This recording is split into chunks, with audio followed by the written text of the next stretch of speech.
we're planning on going. Frank, could you call Kevin and see what? Yeah, I just sent him a text. Okay. Well, why don't Rosemary, why don't you and I just do you have any little openers you'd like to start with? Or I think she just disappeared on us. lost Rosemary's picture. Rosemary, can you hear us? Maybe that's because I'm doing this disgusting thing of eating while I'm talking. That's an anti-Zoom rule. I've been on enough of the a few of the family ones that I didn't think there was much organization either way, Pam. So Those never are. I know, but I try to operate on the more global.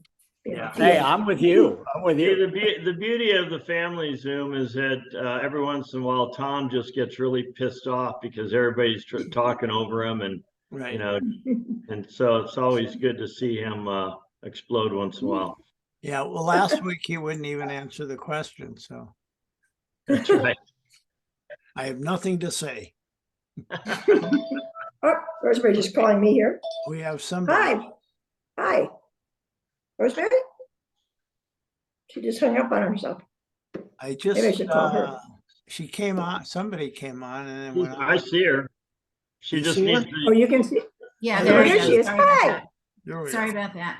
Okay. So So Rosemary, the other thing about time, the other thing about timing, in addition to not going in the summer, is that some people go in the winter, which really hard. But when the Catholic Church has a holy year, which is when, you know, they knock down the bricks on the door of St. Peter's and whatnot, a lot of people go on the Camino for religious reasons, which makes it very overcrowded.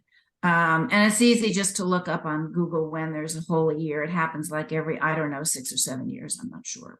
But that's a good year to get to avoid.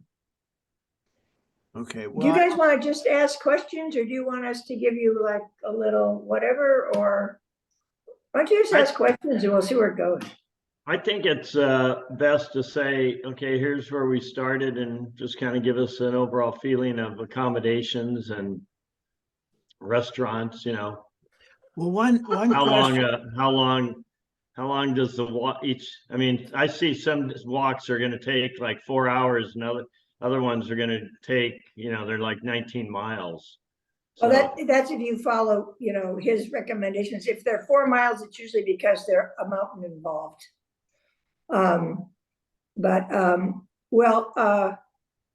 Rosemary's done this 4 times.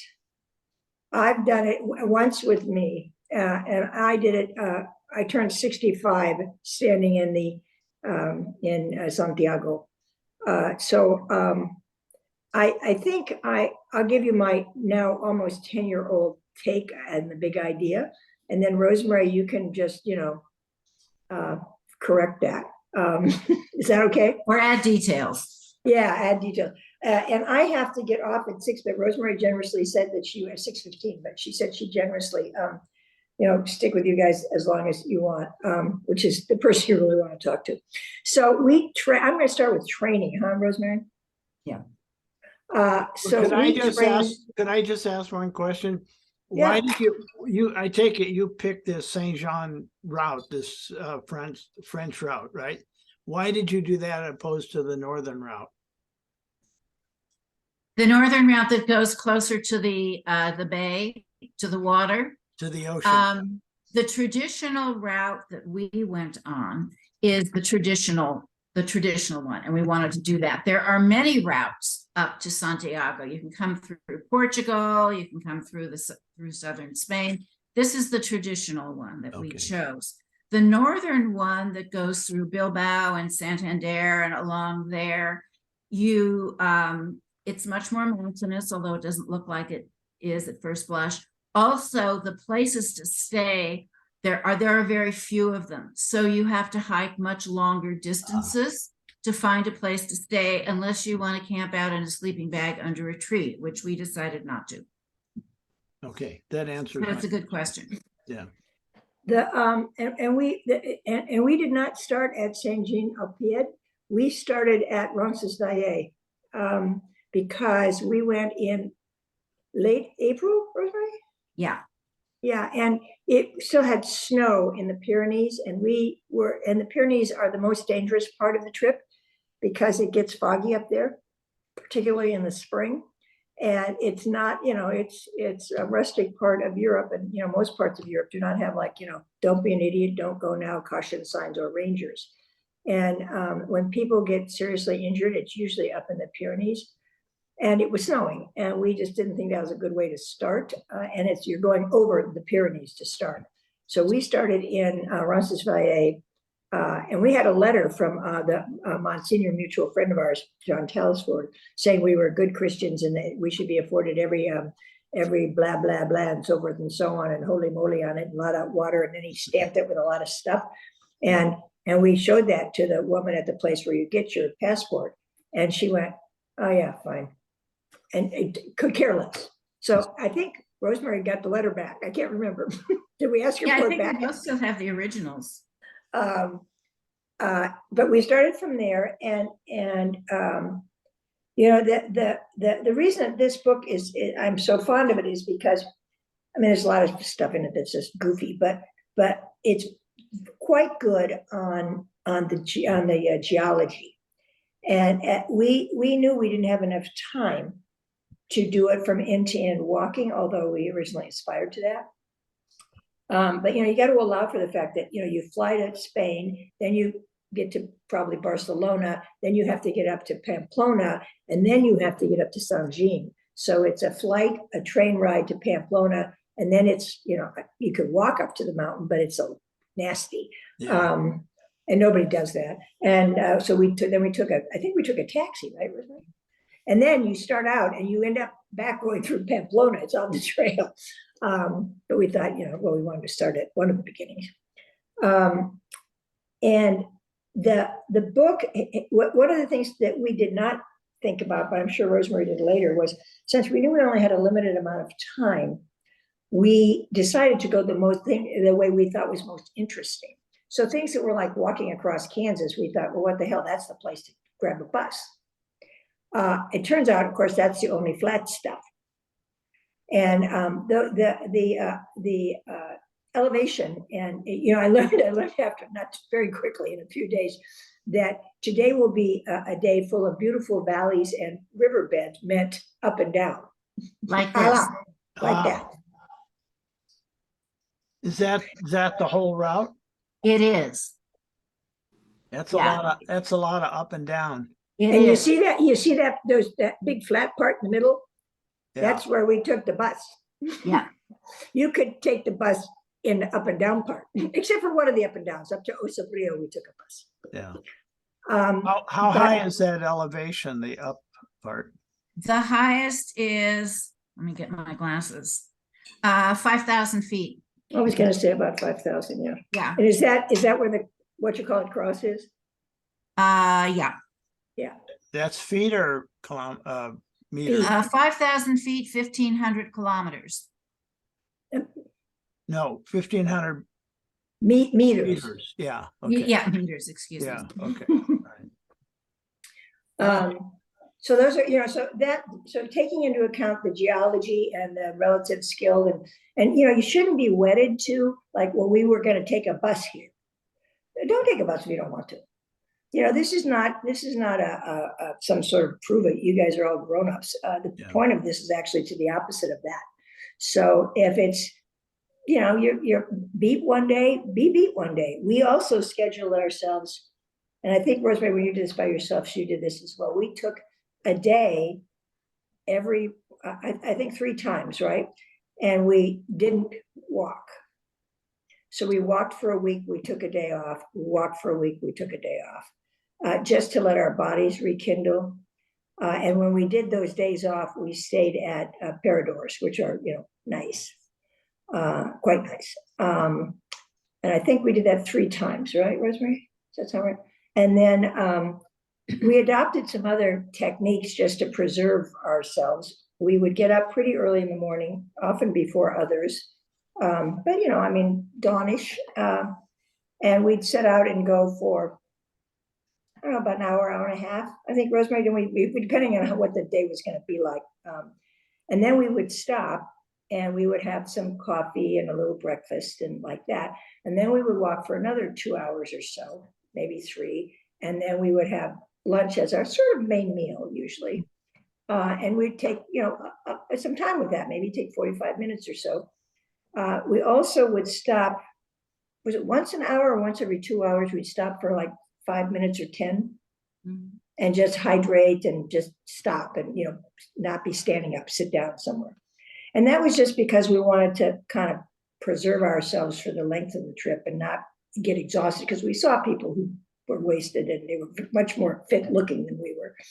And then the afternoon, we'd usually wrap up, but much way before dark, 3, 4 o'clock. And depending on the nature of the terrain, we walked anywhere from, Rosemary, I'm going to do this. This is pretty funky memory, but, and I think the two of us made a difference too. So you jump in, I'm going to drop my lecture here in 2 seconds.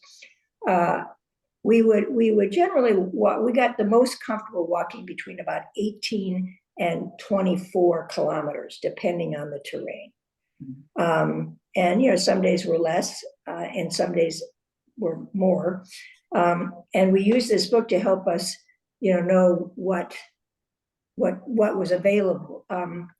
The hostel part, I guess there are 2 other big things I'll mention, and then Rosemary can fill in a lot of gaps.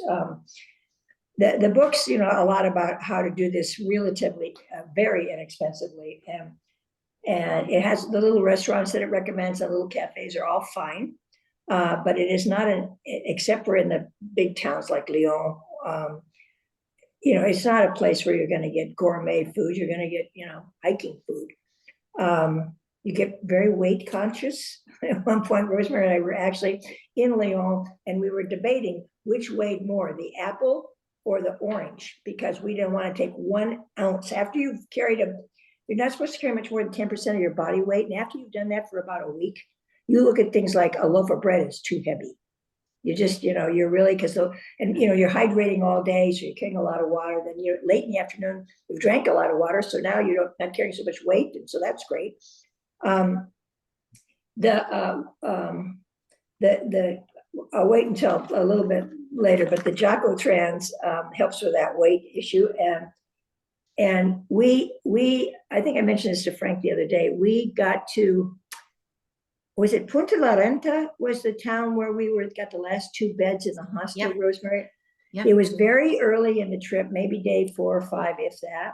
And we looked at each other next day and we said, if we hadn't gotten the last 2 beds, we would have to walk, now we walked 18 to 20 kilometers that day. And maybe probably more, because you usually walk more than 10 miles or more. So that's my math's off, and we would have had to walk another 4 or 5 miles, part of it in the dark, to get to the next town. And there, of course, be no guarantee that wouldn't be full. And so we found ourselves sort of getting in this mindset of racing to the hostel. So eventually we came up with a plan that we would go to one of the pensione type places that he recommended or that someone else recommended. And when we stayed in the nice places, and you could do this from the beginning because Rosemary could tell you about that, we would get the concierge there to make reservations for us 3 or 4 places ahead, because you cannot make reservations at the hostels.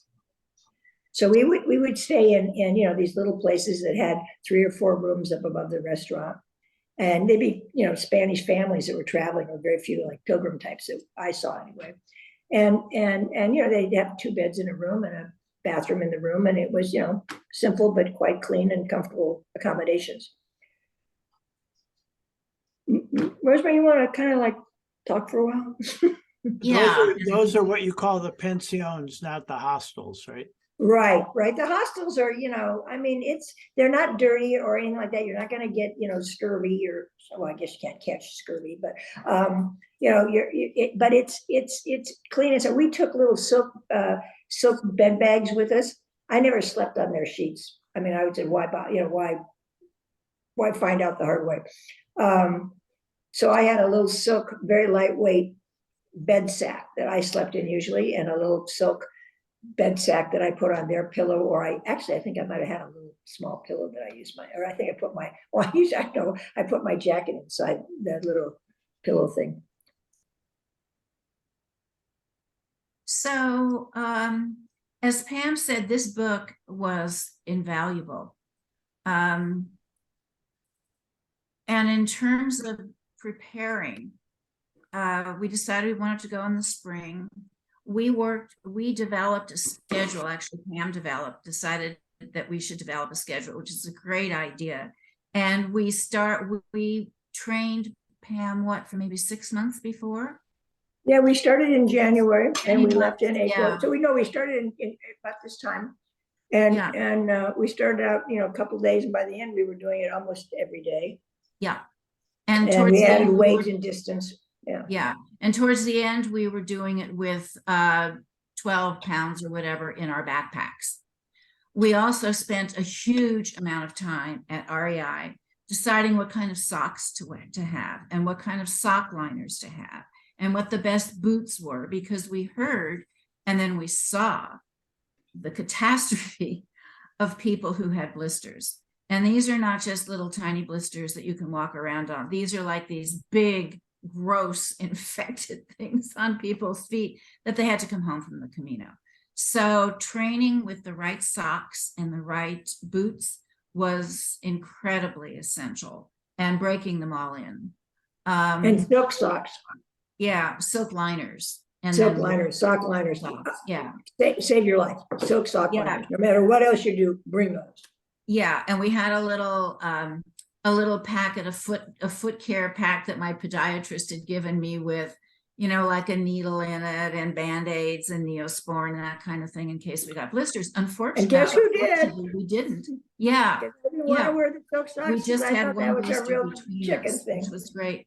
We also, when we every day when we hiked, we carried a second pair of socks and liners with us. And during one of those breaks that Pam mentioned, we would change our socks because our feet would sweat. And we had a few hot days, but most of the weather was pretty temperate. But even then, because we were walking so much, our feet, and neither of us particularly sweat, but our feet sweat. So that was a handy thing to know. We also had plotted out where we thought we would stop. And we stuck to that pretty much. Yeah. And what Pam said about going to that place early on where we had got the last two beds in a dormitory type setting, it was the woman there the next day, the woman who at the desk. Oh, that's right. Would you like me to call ahead to the next few places so that you can have reservations? So we said yes. So we went back to the book and we picked out a combination of what this book calls albergues, which are essentially dorms. We picked out some albergues and a couple of pensiones where like you sleep above the restaurant, as Pam said. And she would call ahead for us for like the next 4 days. And then after we did those 4 days, we would ask some kind soul in the next albergue or whatever to do the same. So it was a little more structured than we thought we would be doing, but it gave us peace of mind to know that we would have a bed at the end of the day, and also not to get up before first light and run to the next place to make sure that we had a bed, because we wanted to enjoy the experience. When we found a stream, we wanted to sit and soak our feet. When we found a cute little town, we wanted to spend an extra amount of time in the cemetery to look around or whatever. We got to do that without worrying about running to where we were going to go and not finding a bed. And we stayed, as she said, in a variety of different accommodations. A couple of paradors in the big cities like Leon and Santiago were fabulous. And then we stayed in these little places and had some adventures, meeting some people we never would have met before. That was always super fun. Because they're really interesting things to see along the way. And this Brierley book does a really good job of pointing out some of the really beautiful decommissioned, if that's the word, churches, again, some of the cemeteries, some of the other historical things. When I went on my own and pre-planned my trip, I went off the Camino a couple of times to go to some UNESCO World Heritage sites that had been the site of monasteries since, you know, pre-Middle Ages. They were really, really interesting. When people ask me what the Camino was like, one of the things that it was like for me was walking through history. Just absolutely amazing. From Roncesvalles, where we started, where Charlemagne came through and the Song of Roland was written, all the way through, there was just fascinating history, culture that we had no idea about when we started out. And in terms of restaurants, you mentioned, Frank, we did have a couple of nice meals in both Leon and Santiago, but the rest of the time it was the menu del dia, which was usually about 7 or 8 euro and included wine. Now, Pam and I don't drink, so it was always a surprise when we said we didn't want And wine. they usually were like, really, it's free. It comes with the wine. Yeah, right. So you can imagine the quality of the food when you're paying 7 euro for it. It was very, very basic. There was always, reminded me of dorm food, always some sort of mystery meat, usually a pretty decent fresh salad, and some potatoes of some sort, usually French fries, and then flan for dessert, all for 7 or 8 euro. Oh, and there was usually a vegetable of some kind, at least when we were doing it together, that I decided was canned white asparagus. I was assured that was not true, but that's what it looked like and tasted like. And sometimes the same looking meat would be, one day it would be described as a fish product, and the next day the same looking thing would be described as a beef product. So, you know, but it all tasted okay. You know, you're hiking around and you're hungry and there's bread and, you know, and they you know, the water's free and, you know, and it's usually outside or in some pleasant environment. And, you know, you're not there for, you know, an Epicurean experience. Yeah. So I didn't mind it much. Plus, you know, we just made a big joke about it. And How important was it to carb up for your next day's walk? Not? We didn't think about that. yeah, we didn't think about it a lot because, you know, we ate a fair amount. I mean, I lost almost 10 pounds in the 3.5, well, in the whole 5 weeks or 6 weeks. And then I met you guys all in Palm Springs. Oh, I went from Santiago to Palm Springs, I think. Well, to Madrid to Palm Springs. We didn't spend a lot of time worrying about that, even thinking about it, although we did bring with us a lot of sort of protein bars and stuff, which we then got concerned about how much they weighed, so we ate them. And, you know, we'd snack and stuff, and we'd stop and get an afternoon snack, usually someplace. Then we ate a fair amount. But I don't think I ever focused on, we better have some more carbs. Yeah. I think it just kind of came with carbs. The food was already carb food. Yeah. We ended up bringing probably, Pam, about maybe 3 protein bars each because we were concerned about the weight. And then we would sometimes, because we would leave early in the morning, sometimes before the cafes were open, and a fair number of people do that, especially if it's going to be a long day. We would have those power bars with us. Maybe we would share one in the morning as we started out. We would just have them on hand because, as the Brierley book points out, there isn't a ton of food everywhere along the way. There are these breaks of time because I think about 85% of the Camino, all 500 kilometers, is agricultural. So we're not walking through developed areas.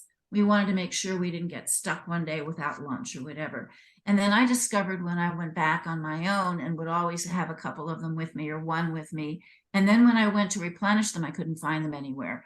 It turns out when you go to a market where I would think they would be, you would just have like Rice Krispie bars or whatever. And then I discovered you buy them in the pharmacias. That's where they have all the supplies of power bars. So those were good to have on hand. Now, I got the sense you weren't carrying all your stuff with you the whole way, or did you send some of it ahead? Well, Pam can tell you about that. Taco trans. So we went in, if I'd spent some time, I looked for my notes and stuff. I can't find any of that stuff. But Rosemary might remember the name of the town, but it ended up being, it was a day where we walked about almost 20 miles and it Estella. was Estella, thank you. And it was warm and we were really dragging when we got into town. And one thing led to another. It turns out that place where we had reservations was on the other side of town. I think we sat down and we were feeling pretty woebegone. And we finally get to this other place, which I think we took a taxi, which we were like morally repugnant to ourselves, across town to get to this other place because we were so beat and it was so hot. And we drag ourselves into this fine place. And it's, in fact, we were almost too late to eat, I think. And this very nice man who was the Mr. head of the little hotel said, well, you don't have to carry those with you everywhere. And we're like, what? Because, it's all about 10% of your body weight. And, Rosemary had 13 pounds and I had like 11. And he said, we said, well, we can't do it. We've got like our little bits of money and our little book and our passports, got a thing around our necks. But, we can't. And he goes, no, you don't do it like that. He said, you take the important stuff and you put it in one backpack. And then you switch off during your hiking with one takes the backpack for a while and then somebody else takes the backpack for a while. And the other backpack, because you know where your next place is going to be, you give to Jacotrans and they take it there for €4. Uh-huh. So that we did that for I'd say maybe a third of the trip. We found out about, we were a third through the trip, halfway through the trip when we found out about it. And so I carried it out of this little pension for like a zillion miles in the rain and the mud and the sleet and the snow. And then it was Rosemary's turn to carry it. And she just barely gets it on, walks about 10 feet. And some guy comes up hiking along and goes, oh, which one of you is the pilgrim? And I was like, we're both pilgrims. He goes, you can't be a pilgrim. You don't even have a backpack. And I was like, but there's more than one of these guys, but it works great. Did you use it a lot when you were on your own, Rosemary? I never carried my backpack between. Never. Yeah. I figured you can be a real pilgrim and you can wear your sackcloth and ashes and you can walk bare feet and you can beg food and sleep under the trees, or you can actually do the whole Camino. So that meant using Jacotrans. Here's the problem with that pilgrimage idea of holiness is that on one of the pages they talk about the ecological problem with getting there and getting back, right? Yeah, that carbon footprint planes are the worst possible thing for people to Right. travel on because they're most polluting. But since you're doing it for holiness, it's okay. Yeah, right. That's what it says in the book. And as soon as I read that, I thought therein lies the problem of pilgrimages, right? Right. Well, if you take enough time, I guess you can stay out of an airplane. But I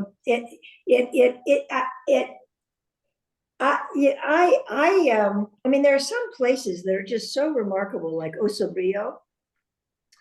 The crosses there are Celtic crosses. And that's how I began to get interested in the role of salt in the development of, contemporary trade and preservation and, why people put salt in wounds and all that stuff and salted meat. And, I sort of knew about it in the 5th grade or something, but I never paid any attention. And after we got back, I read that book, Salt, and that whole area up around San Sebastian was one of the biggest salt trading areas in Europe. Yeah. And that's salt mines. And so you see all these other cultures kind of pop up every once in a while, particularly the Celts, our Celts, not those other Celts. What was the name of the time where it started to snow? And as we were leaving, we were trying to decide we should wait a day. And there was that wonderful little tiny church that we went in. The Benedictine monastery. Yeah, and we go in this little place, and it's actually lit not to be cute, but because that's how it's lit, by candles. Yeah, like those little vessels, with a little oil and a little guy. And And we go in there and it can't be the size of, it's not, the whole church is barely the size of Frank's living room. And it's an old stone structure and it's not heated and it's not super warm. And there's some really old, benches in there. And there were people speaking like 7 different languages. And the little monk guy who was running the Vespers, I think it was Vespers, wasn't it? Mhm. Yeah. Yeah, it was running Vespers. He'd arranged with somebody got up and did part of Vespers in Spanish, and somebody else did Italian, and somebody got up and did it in Portuguese, and somebody got up and did it in Chinese. But it was all kind of, it was very quiet and calm. And I thought, boy, if I was going to become a believer, this would be a good spot. So I tried. I gave it my best, okay, enlightenment, I'm ready, but I didn't have that. Well, you were with the believers, so that Yeah. counts. Yeah, and Where was this church? What was the name of the town? Well, that's what I was trying to remember. I'll have to think about it. Okay. I'll send it to you. It was up in the upper part, because that's when it started to snow. And we were trying to decide if we should wait out the snow or not. And we were kind of standing there. Yeah. And then these 3 Italians that I called the wrong way roses or something. There were these 3 Italian ladies that whichever way they went, we knew not to go because, usually in about 45 minutes or so, we'd see them coming back in some loop road going, no, don't go this way. So they were like our sort of canary in the coal mine. It was snowing and it was cold, and that's one of the places we stayed above the kitchen, had a great dinner that night, remember? Yeah. So we we met got a lot of weird people we never would have met before. Yeah. It was really an interesting crowd. We had really done a lot of research on this trip. We get to this town that we didn't know anything about. Tiny. When I say town, it's like 5 minutes to walk from one end to the other, right? So there's this chapel, this Benedictine chapel, and it turned out that the Benedictines back in the day, and maybe some of you guys know this, I didn't, that they were the religious order that educated the elite. And so there's Benedictine stuff all around in northern Spain. This was not an elite town, but at any rate, they have a little outpost there and they give retreats, and they also have an albergue there where people can stay. And then they have this chapel that Pam described, that it smelled like the Middle Ages. It did. Whatever you think the Middle Ages smelled like, that's what it's musty, a little dark, and they were doing Vespers. So we decided to go to Vespers, and it sat maybe like Pam, maybe like 40 people, really tiny. Yeah.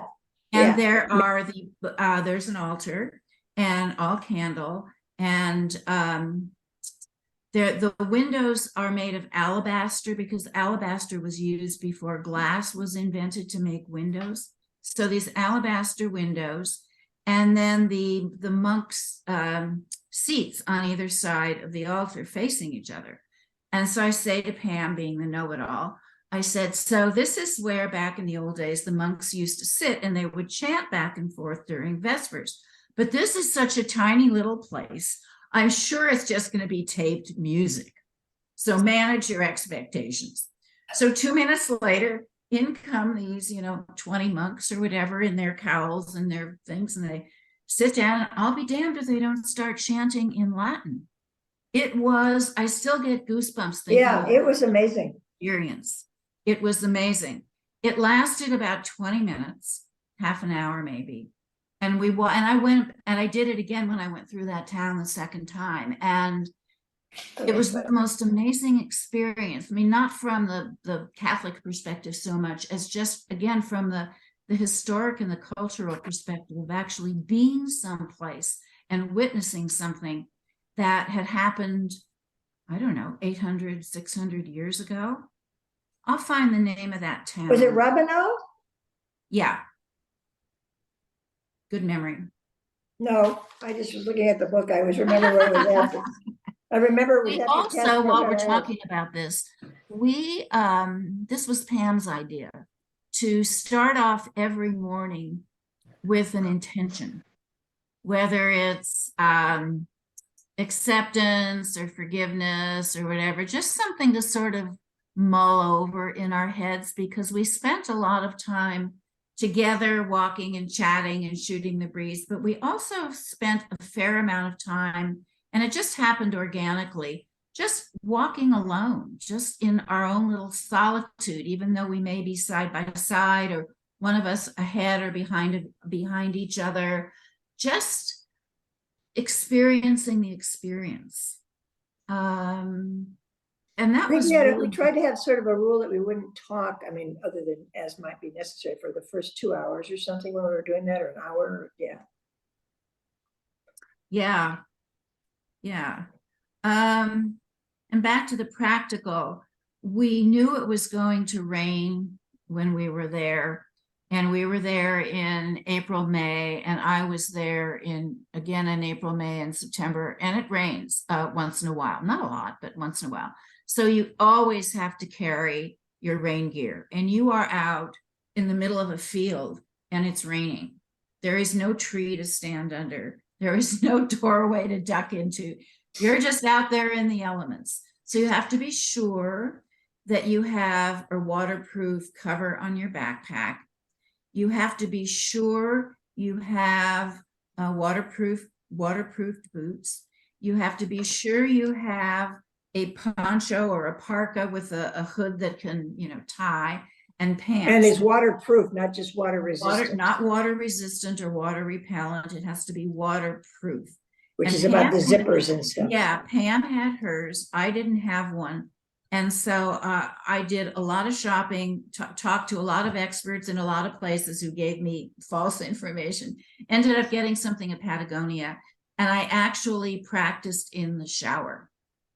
And when we would take turns wearing, sending one backpack with Jocko Trans and wearing the other, we would always stuff in our rain gear. I remember coming from, I forget the name, it was before we went to the Abuela Pension. Do you remember the name? The Punta, no, I forget the name of the town.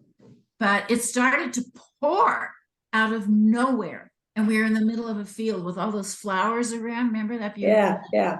It was a field. And everybody is there were maybe 20 of us on the trail. Drop their backpacks, and everybody's fishing around for their stuff and trying to put their jacket on and covering up their backpack. It was so funny. It was like being in a shower. That was the most important piece of clothing. Rain pants were, they were invaluable. And when the wind kicked up, when you're up in the high country and the snow was whipping around, that waterproof jacket and the rain pants, and having sprayed our shoes with the waterproof stuff, it was, we got to a place, we were up in we've been past the, whatever it's called, Iron Cross or something cross. And we were walking a little bit down and going into the next town, and it was miserable cold. And there was a little like hut on the side of the road where a guy who was just lived around there, it was his farm or something like that. And he had a pot-bellied stove going, and he was serving free saltines and something else and hot cider or coffee, and you could sit on a little straw thing by the, and it was probably the greatest meal I've ever had in my whole life. It was like 3 saltines and an hot apple cider. I was like, this is like, oh my God, this is fabulous. Well, he also had an outhouse, which was nice. Oh, right, which was also an outhouse, which had a view of the whole valley. It was very lovely. And coming, as we're getting ready to leave, in comes this big strapping kid, like Patrick size, and he's got jeans on and kind of trainers type shoes, and maybe he had hiking boots, but that was it. And then jeans and a white kind of like fisherman sweater, and that's it. And he's got like snow on his eyebrows, and he's just totally freezing. And so I gave him my beanie and a neck scarf. And he said, he was a big German kid. He couldn't have been, 20 maybe, Rosemary. And he said, I can't wear this stuff. It's for girls. And I said, well, I'll tell you what, when you see somebody in the next town, you just give it to them who needs something to warm them up. Okay, he said. I said, nobody's going to notice that it's girl stuff, because the hat's just a sea cap, and the thing is just white, and you got on a white sweater, you'll be fine. So the next day or the day after, we're walking through some town and he's still wearing the beanie at a kind of a jaunty angle and he's got the neck scarf all working for him and he's rocking along. It's fabulous. Somehow being a girl didn't, I wasn't worried about that anymore. I imagine he Yeah. met quite a few girls. He was a very attractive young man. So could you guys talk a little bit about the preparation, what you did for preparation? Because that's the stage we're at now. Mhm. Developing a go- plan that you go ahead, Rosemary. developing a plan that you stick to for training. Just really important. And it was written down and it was easy. It was easy to do because we were doing it Excuse me, together. I have to take this for a second. I'll be right back. You go ahead. It was easy to do because we were doing it together. When I was training just to go myself, I would cheat a little bit. And I still did okay, but it was really good to train for months in advance with the weight getting progressively heavier and heavier. We also talked about whether or not we were going to bring hiking poles or not. We kind of thought those were kind of little old lady things. They were totally and completely invaluable. Totally and completely. We would be walking on, coming down one of the mountains from that town with the Benedictine place. It was shale going down and it had snowed and the snow had melted, but it was wet. And the shale in the creek bed that the trail was on was loose. And if we did not have hiking poles, I mean, it's surprising we didn't see dead people all along the trail there. The hiking poles were invaluable, just absolutely invaluable. Some of them that you buy just break down in half. Those do not fit in a roller bag suitcase. So we carried them on the side of our backpacks that we checked, not being sure that we would be able to check them or not. Fortunately, we were. The times I went back, I bought another pair that collapsed in thirds so that they're only about this long and they fit inside the roller bag. And they're all adjustable, but they were invaluable. I would never dream of going on the Camino without them. And there were sometimes we were walking through the rain and it was slippery, really critical to have them. And it took me some time to get used to them because I'd never used them before. In terms of training, language, Pam knows Spanish now, but between us, we didn't know very much. She knows some French, I know some Italian. That didn't help us particularly. But we were able to gesticulate and communicate and sit around at dinner with people who didn't speak our language or check into an albergue where they didn't speak the language. And, you know, you just sort of kind of fake it. And that worked. What else about training? Oh, I really enjoyed this book. It's called Pilgrim Stories. It's written by a woman whose name is Nancy Frey, F-R-E-Y. It was published in the early 90s, so it's dated, but she was doing her doctorate at Berkeley in anthropology, and she chose to do her dissertation on the Camino, about the Camino. So she went over there several times, did the hike, learned all about the ins and outs of the Camino, the demographics, all of that. And she wrote this book. And it's not like the Brierley book, because it isn't a how-to, but it's really, really interesting background on the history of the Camino, the demographics. She ended up marrying a Spaniard who she met over there, and they started a company, a travel company for people who go on the Camino. Was really very, very interesting. What else about training? Well, did you set to walk a certain number of miles every day, or how did you do that?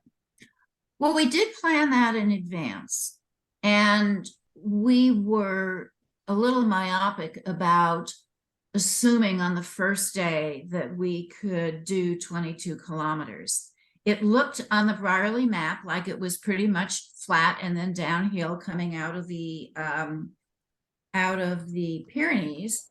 So we thought that, 22 kilometers would be a piece of cake, right?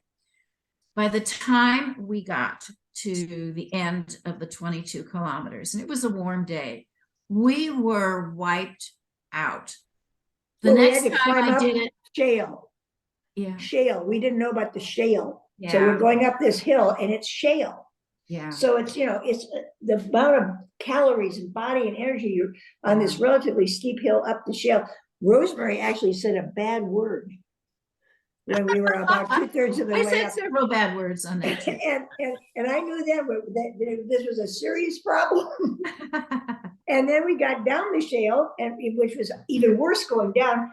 And we're going to go into this town and find a little place to stay. It was before we knew what the deal was with the hostels. We didn't have any reservations. And there's a woman standing out in the street, dressed like in all black, with a flyer saying that says, come stay at my house. And Rosemary, who's a very careful person about these things, runs right over to her and says, fine, we'll stay there. And I'm like, okay.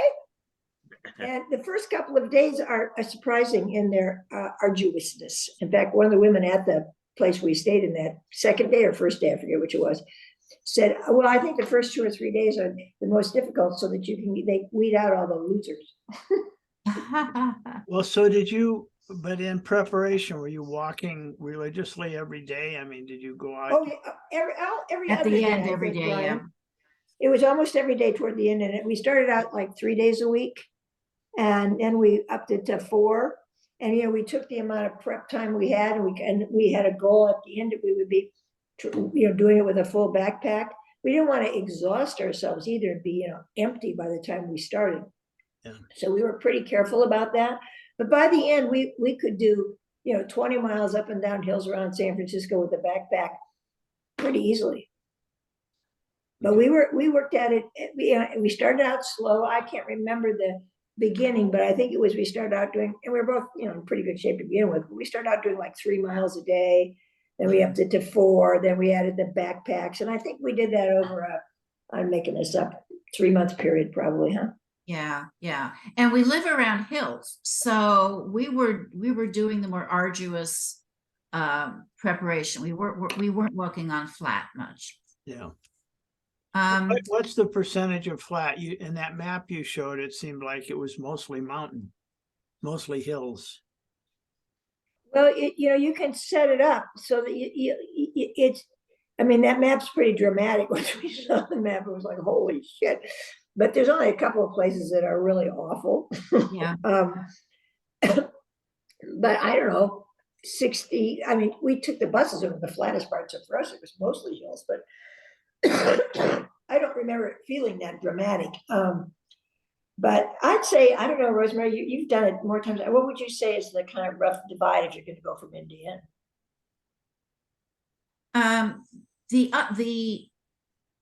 The elevations are dramatic in 3 places.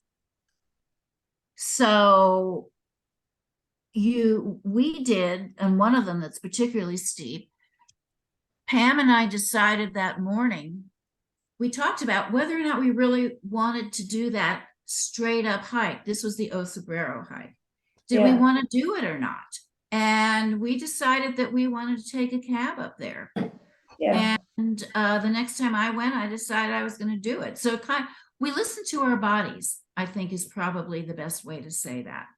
And that was from Villafranca to Osabrero, I think. And that was probably one of the steepest parts. And we just said, I'm not ready for that today.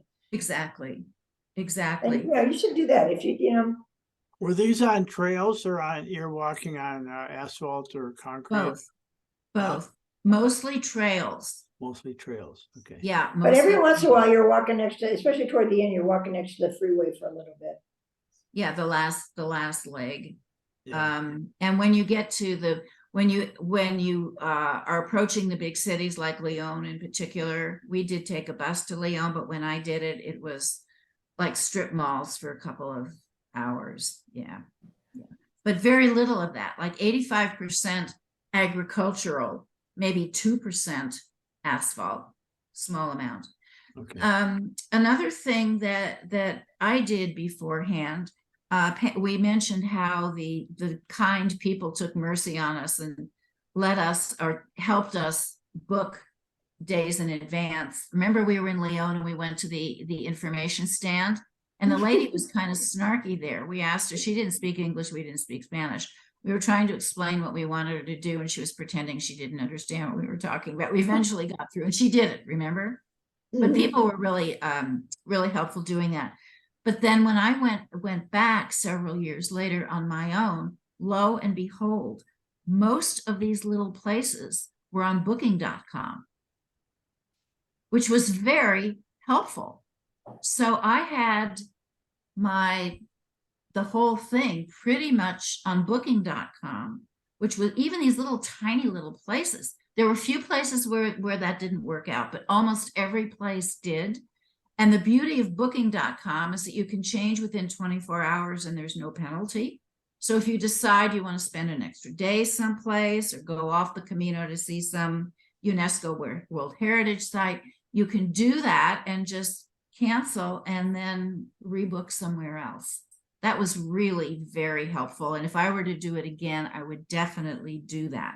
Does it take something away from the pilgrim experience? In my book, no, not at all. Because I'm flying over there on an airplane and burning up all this carbon. So you booked ahead of time before you got there, and then if you had to make a change, you used your phone to get some internet and make the change. Yep. We did not bring any other devices with us. That first day where that lady had the pamphlet out in front, by the way, we never saw that again. I mean, that didn't happen on the rest of the trip. There was a woman sitting, we'll have to talk about laundry. We went out and hung our laundry out on the line, and there was an American woman sitting there. Remember this, Pam? Yeah. She was doing a daily blog on her iPad. And you and I looked at each other and thought, holy shit, she's carrying an iPad? Like it weighs, what, 1/8 of a pound or whatever. I mean, we were brutal. Pam came over to my place the day before we left, and I had everything laid out for my backpack. She took out about half of the stuff. And the day before, I went to her place and I did the same. I mean, we were brutal about not wanting to pack heavy stuff, even though because we thought we were carrying it. The other thing about laundry, we would wash out, we would carry a little bottle of Dr. Bronner's or whatever we had. And we would, as soon as we got to a place at the end of the day at 3 o'clock, 4 o'clock or whatever, we would take a shower because we were muddy or dusty or tired or whatever. We would shower and we would put our clothes at the bottom of the shower so it would get soap. And I don't know how you did it, Pam, but I would squirt a little Dr. Bronner's on it, get it all clean in the shower. And then we would hang it in the room. Occasionally there would be an outdoor place where you could hang your clothes, which was nice. You have to pack clothespins or pins of some sort. And everything would be dry by the next morning. And if it wasn't dry, you just stuff it in your backpack and it would dry by the end of the day. So we can talk about this another time, but maybe 2 or 3 pair of pants, maybe 3 shirts. Yeah, we didn't bring much because we washed all the time. And that was really not long pants, no shorts. I don't wear shorts because I had those pants that you can zip that You did, you yeah. can Right, unzip to make into shorts. Yeah. And I did one day zip the bottoms off, Yeah. but not often. We There's saw- one picture of me I'll show you Rosemary's book that she put together. There's one extremely unflattering picture of me, all slumpy, wearing a little turquoise t-shirt, literally just a plain t-shirt, and the bottoms of the not shorts with just the little short parts of the pants on, and my hiking books. I look gross That was a place and where there was exhausted Celtic music. Remember? and completely relaxed. There's not all the vanity is clearly out of this woman. We saw some people with horrible, horrific sunburns on the back of their legs, the back of their necks, the nose that's turned purple. Yeah, we saw some really, really bad sunburns. Did you have trouble with bugs? No. No, We had stuff, but I don't recall. Did you have any of yours? How no. about bed bugs? It mentions that in the book. Well, Never that's saw why I them. slept with a little silk sack, and that's the bed bugs are about the hostel places, but I can't remember. I don't think I slept in the silk sack when we were in the pensione kind of places. No. Yeah. In fact, I don't think I Can ever, you do this with that? Go ahead. What? I don't think was I gonna ever say- used my silk sack. Can you do this? Can you do it without staying at the hostels? Mhm. Yes. Oh, yeah. Yeah, I did Rosemary, not did stay, you mean- stay I at did any not- hostels? How many I did Ritz not- Carltons are along the path? No, there are like 3 Paradors along the way. Leon, I think Bird Ghost. Yeah, We didn't stay in the one in I don't know if there's one in Pamplona and then in Santiago. But- I opted, Frank, not to stay in any of the dorm sorts of settings when I was there by myself. I never, ever, ever felt unsafe at all through any of these trips. But I didn't want to be awakened in the middle of the night feeling vulnerable. So I never stayed in one. So it's easy to do the trip without it. But I do have to say it with a few times we did it, it was a hoot. It was fun. I Well, would the do only it. reason I ask is because of, with COVID and all that now. Yeah, And yeah, 50 people or 30 people in a room. yeah. That's you definitely don't want to get sick on the trip and try to figure a way to get out. For sure. Yeah. that's right. So And what- a lot of the pensions have, the one place we stayed in Ravenel, up in the, just before Snow Place, it was, we ended up spending time talking to these people. I can't even remember exactly who they were or what but they were completely different.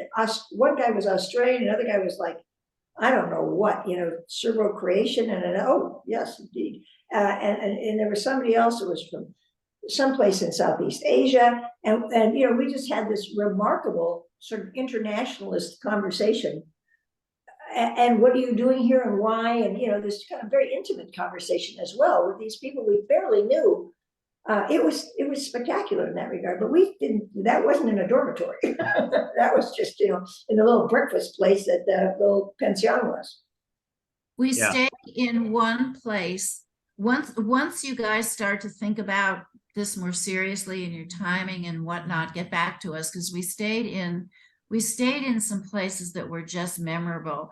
In one of them, we had to trust what was in this book, because it said, when you get to this town, this little, again, a 5-minute walk town, you go to the local store and you ask for Jesus, and he will call the truck from the essentially an agriturismo, of a farm that has houses or that houses people. So we thought, what the heck? So Well, wait, let me interrupt Sunday. you.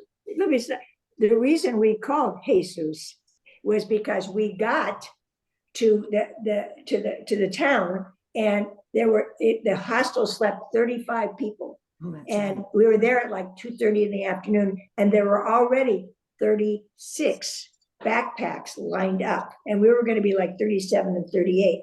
And I was pissed because of something. And Rosemary says, well, I'll go down into the store. And I'm like, oh yeah, fine, great. And I'm just being probably quite unpleasant and really ticked off and hot, cranky, and why isn't this working exactly the way I want? I'm supposed to be in control of my life, and blah, blah, blah. We go down there, and Jesus is wearing a white shirt, crispy, a tie. He looks like he runs, the Jonathan Club in LA, and speaks fluent English and is clearly charming. And the little store is like a cheese and wine store. And then, but I'm still like, yeah, that's exactly the way the axe murderers, what happened to them? I don't know. They went to Dr. Hussein, and then after that, we never knew what happened. So then this truck shows up. Now back to Rosemary. So the truck show, and so I leave Pam pissed off at the place where we can't get into, and I walk down this dusty street to go to the store. I find this guy. I was shocked that the place was open. It was a Sunday. Yeah. It was during siesta. I figured we're going to end up sitting on this dusty street all night and, sleeping in the gutter. At any rate, he's there in his starch shirt. So he calls for this truck, this beat up old rattle trap truck with no suspension. The guy the guy he did speak English. We drive for like 20 minutes out in the countryside. We didn't know if we were being kidnapped or what was going on. We get to this farm, and it is, as we're driving into the farm, this guy says in sort of pidgin Spanish, he says, "Do you know Martin Sheen?" And we said, whatever we said. He said, he stayed here when he was, do you know the movie The Way? And did we know about it then, Pam? I think Yeah, we did. we watched Oh, the movie. yeah, We went it's to a that- movie we about went to that the Moldy volcano. theater out in Jonestown It to was watch The featured. Way. Yeah, anyway, it's this old, I want to call it a hacienda, but that's a different, it's a 2-story old farmhouse that has been renovated with and I stayed there again, Pam, when I walked through again, the original sort of rustic antique furniture. The proprietress does not speak English. She's a fabulous, fabulous cook. It's a beautiful landscape with the mill race running through it and apple trees. Oh, just rustic charm. And clotheslines, which are very important, and a basin to wash your clothes, which is very critical. And then we had dinner at this long farm table with maybe 12, 14 other people. Again, no common language, just doing our stuff. It was remarkable, and you guys must stay there. It's just, Oh, yeah, for sure. and it was I don't know, the room was maybe 80 euros a night. Oh, way less. It was less than that. Yeah, What maybe was the town that was in? I don't remember, but I'll look it We'd up. have to look it up, yeah. Okay, Yeah. we'll get closer. We stayed there. Did we stay there 2 nights or just one? I think only one. And yeah, you had your own little room, and it was, it probably previously been some sort of workers' housing, but it was plenty nice.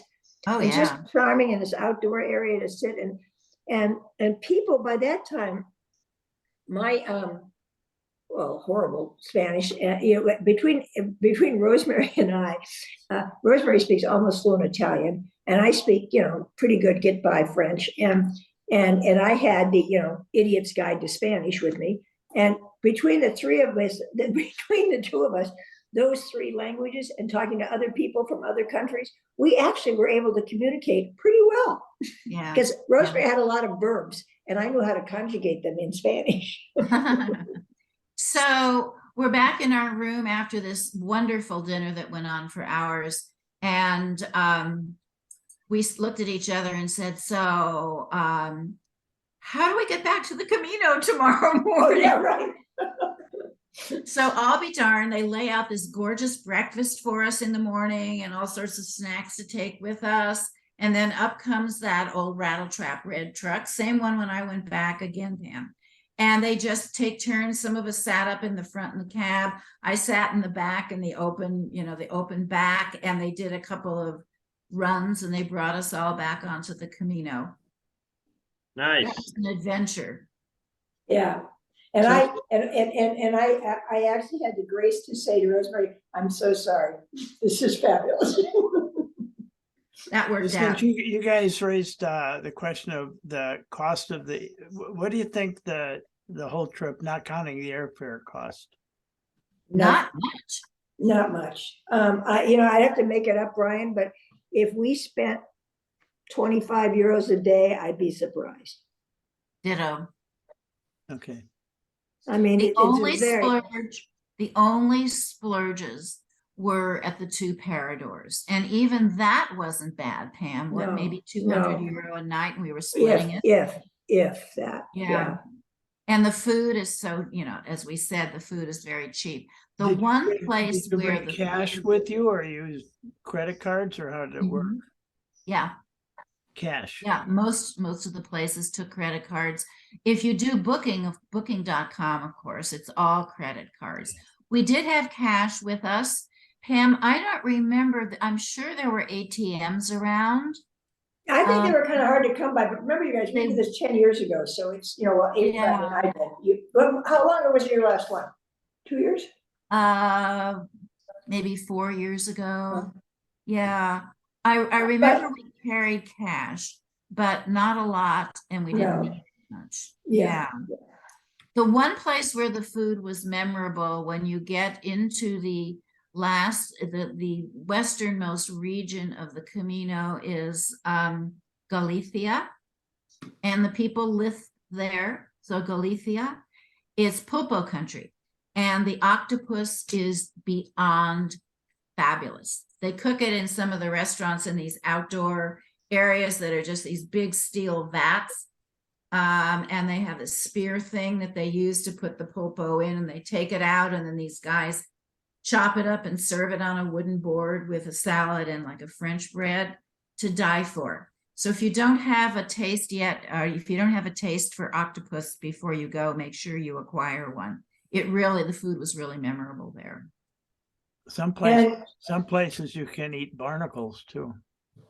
You can eat what? Barnacles. Yeah. Oh, yeah. Yeah. They have all sorts of those unique and then things. you can go to Santo Domingo de la Quesada, and they have a festival of they worship the rooster. Hmm. Very cool. This was from the festival. Yeah, Rosemary, we bumped into a couple of, in particular there, festivals that we didn't Even know about. Yeah. Mm. That were so fun. On one of my trips, it was the feast, it was after Easter, the feast of the something something. I forget what it was in this small town.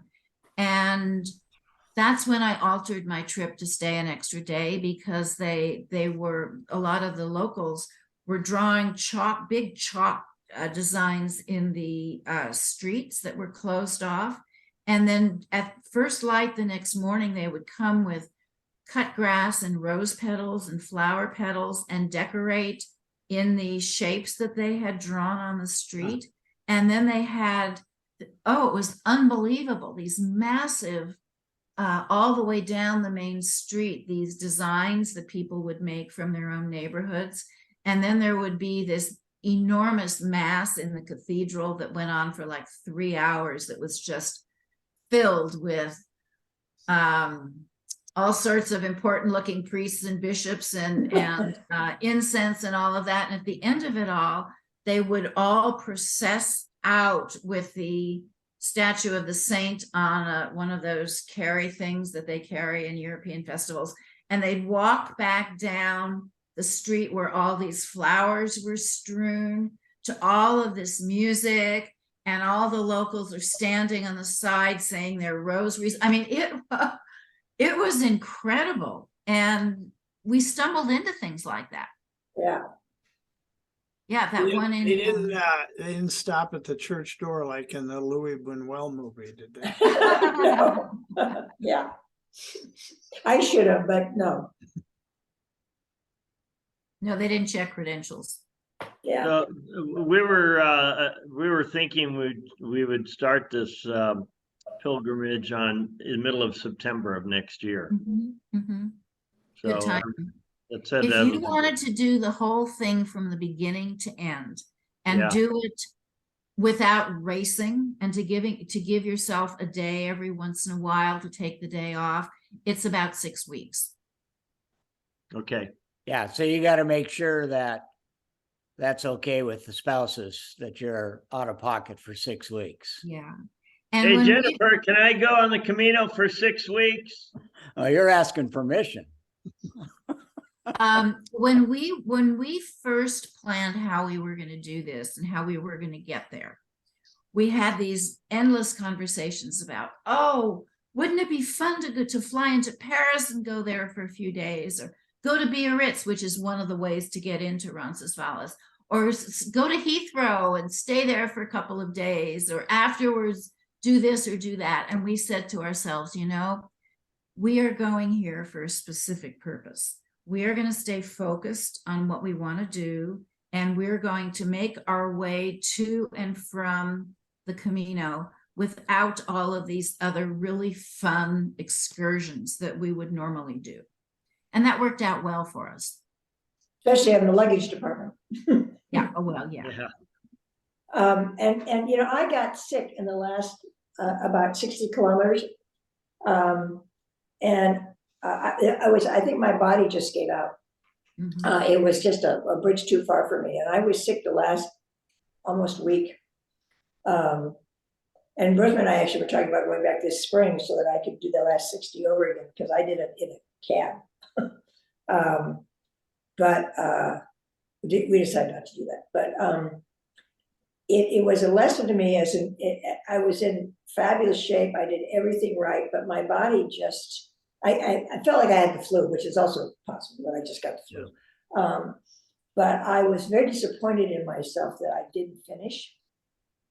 Although my goal was to be standing in the plaza in Santiago on my 65th birthday, which I did do, with the help of that taxi company.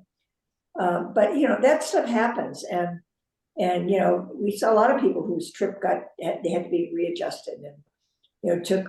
I mean, I don't think we were, like Rosemary said, that example where we're in Villafranca. That's not. I don't have the name of the town right, but I'm close. Mm-hmm. We had no plan we were going to walk up that mountain. That was, what's the problem? Just take all day and, go slow and we'll get there. And then we just looked kind of like up at the mountain. We thought, why? Why would we do that? And got in a cab. So, So you guys started, you guys didn't do that whole Camino where you start in St. Jean, right? No, we did not. That's on the other side of the Pyrenees. You started on where did you guys start? Roncesvalles, Valles. That's the town right next after St. Jean, right? Right. Yeah. The French-Spanish border is right there between those two towns. So we were right on the edge of the Spanish border. Okay. You guys did it in 3.5 weeks. So you made it all the way to Santiago, right? We did. Yeah, but we took a bus in a couple of places. So we cut out. We right. We walked about half. Okay, gotcha. All right. The other way you guys can do it is you can go you can take the Portuguese Camino, which is a little bit more, I think, flat. You might want to take a look at it. It is, but the places to stay are farther apart from each other. other. Oh yeah, that's right. The days are longer. You don't have the option like the traditional Camino to do shorter days in between. So when you guys took the bus, how far did you go each time, approximately? Depended. Planning your bus trip already, Frank? Well, I was thinking I'd pick it up in St. Jean and get off around Arzua. Yeah, you got to do at least 100 kilometers. So right, yeah, you got to go from Massaria. No, it's 72 to get my certificate. I've already looked it up. Aha. So when you're planning this, when we planned it, we decided to stay an extra day in Santiago. So we walked into Santiago. We wanted to get there by noon for the pilgrim mass, which we did. So we got there in the morning. And then we decided to stay an extra day just to experience being in Santiago. It's amazing being in that plaza with pilgrims coming in all day and watching what goes on there. We were really glad that we spent that extra day. Right. And we were in the Parador, which was lovely. We did a little shopping the next day. That's where I got Senor, Frank. Yeah. That's where I got Jackie Gleason. Yeah. And the pilgrim mass at the main massive cathedral there is an experience to behold. Yeah, it really is. The way they swing the incense thing and everybody sings and it's in all languages. Yeah, it really is a momentous moment.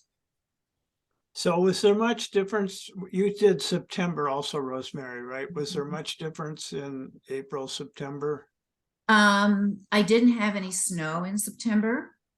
Pam and I had snow in maybe the 10th of May or so.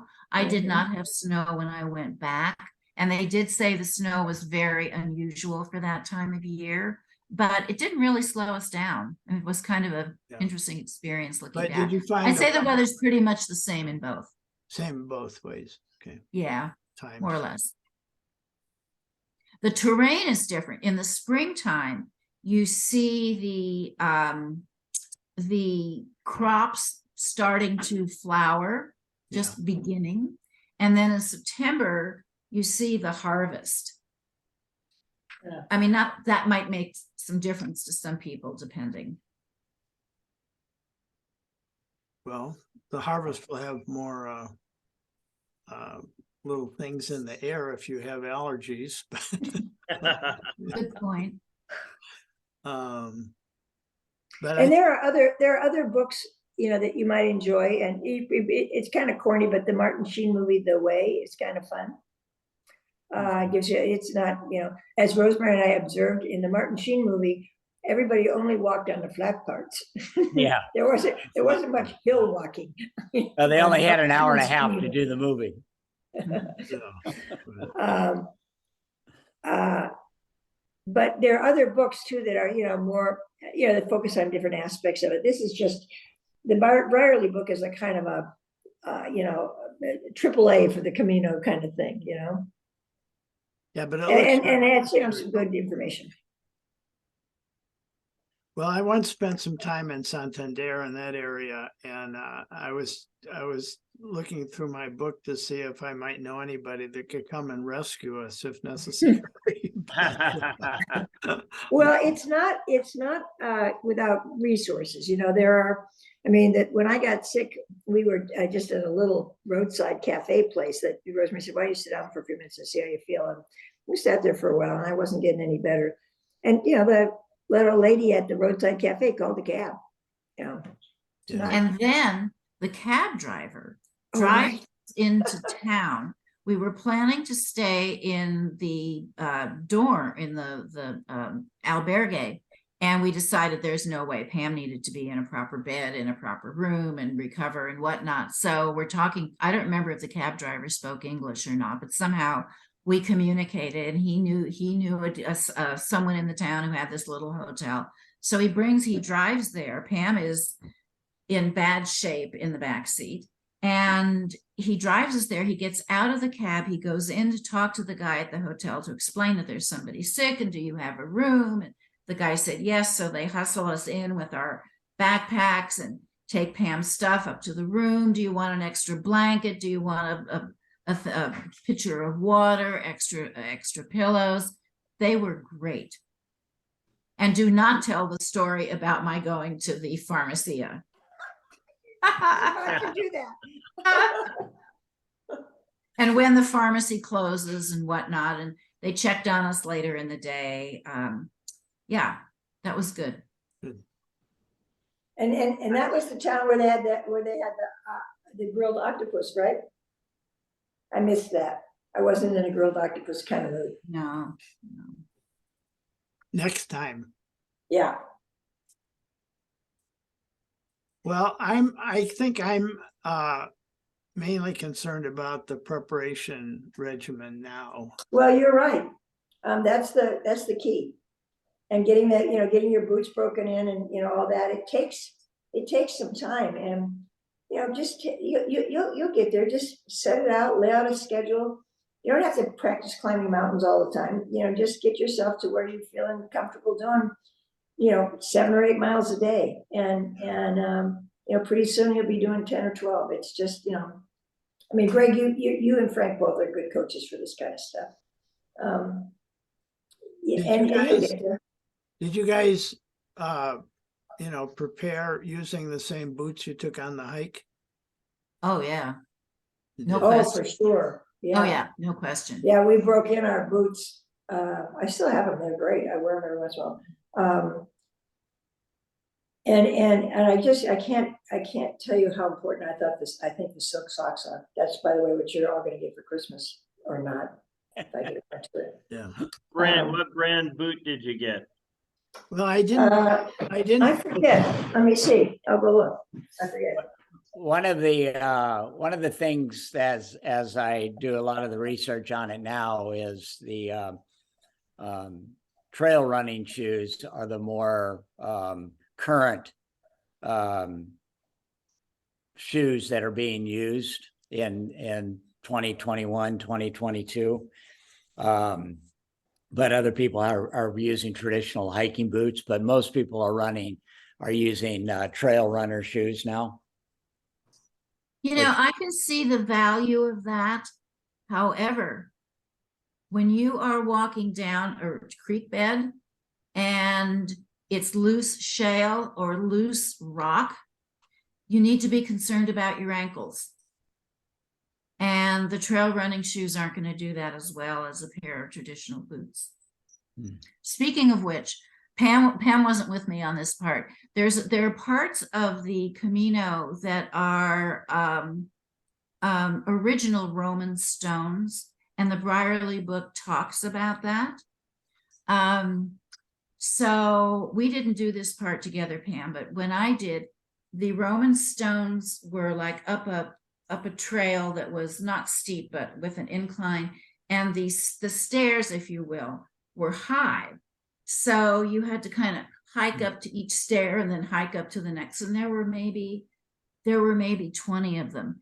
And it was hard to do. I mean, I really struggled to do that because you have to raise your leg up higher than my legs normally go. So I'm making my way up these stairs, and there's a group of 3 Italians behind me. They're about my own age, and they're talking away, and they're complaining about these stairs. And in Italian, they say, and I'm right in front of them at this point, this guy says, "These fucking Romans don't know what they're doing. Didn't know what they were doing when they built these steps." So funny. I mean, I almost turned around and made a comment, and I thought, you know what? I'm going to save my breath for trying to get up these stairs. Because they were shorter, you know? Why did Oh, they do yeah. that? I was just gonna say they were much don't know. smaller. I have no idea. I mean, it was a defensive. The Earth's movement might have pushed the stairs Yeah, up, there you go. you know. There you go. Yeah. So what model boots did you buy, Pam? I bought, I found I haven't looked at the name of them. I tried on a million of them, but I bought Lowas, Lowa. Yeah. And you know, Oh, what? Lowa. Lowa. Lowa. yeah. And Mine you know, might have I bought been them because they yours. fit me the best. And I bought something else in fact, I took my backpack back because it didn't fit quite right. I bought a North Face windbreaker, waterproof windbreaker that I still wear. It's in every one of my travel pictures. In fact, when we were going through the Iron Gates, Brian, I was wearing that. Yeah.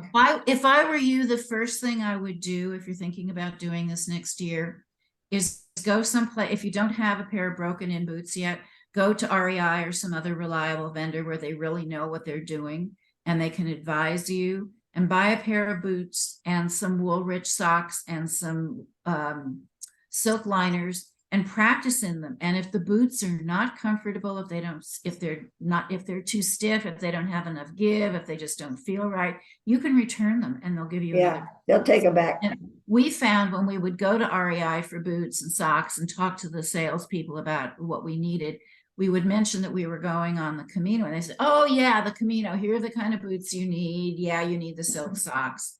And as I said, we haunted REI for many trips.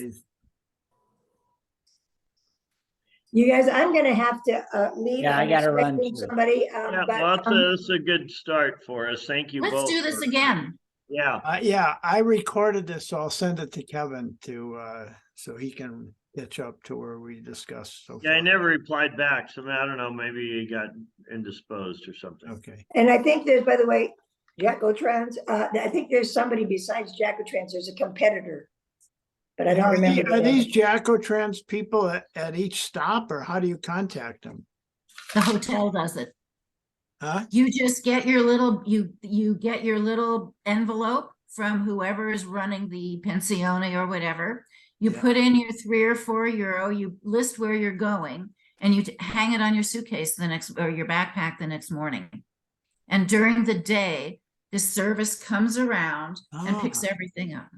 Oh, Yeah, the pensione or the hotel will call Jackotrans in the morning and say, "We have 3 backpacks," or whatever.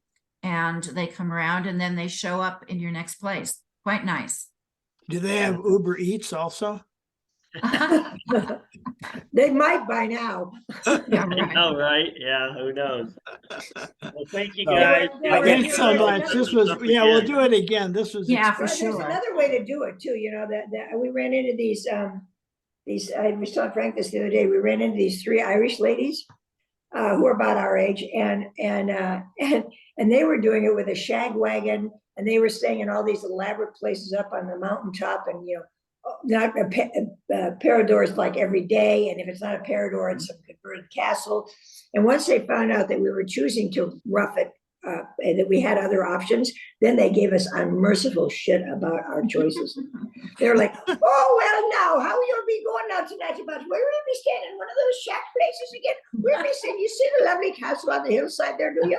We'll be, see that man over there in the white shirt with the nice looking glass of wine?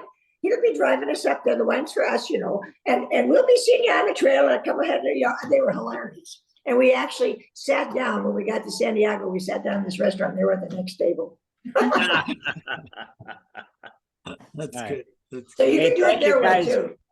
All right, And bye-bye. Rosemary, Next Okay. time. Very all much. right. See you Bye. guys. All All right. right. We'll be in See you touch. later. Bye now. Bye-bye.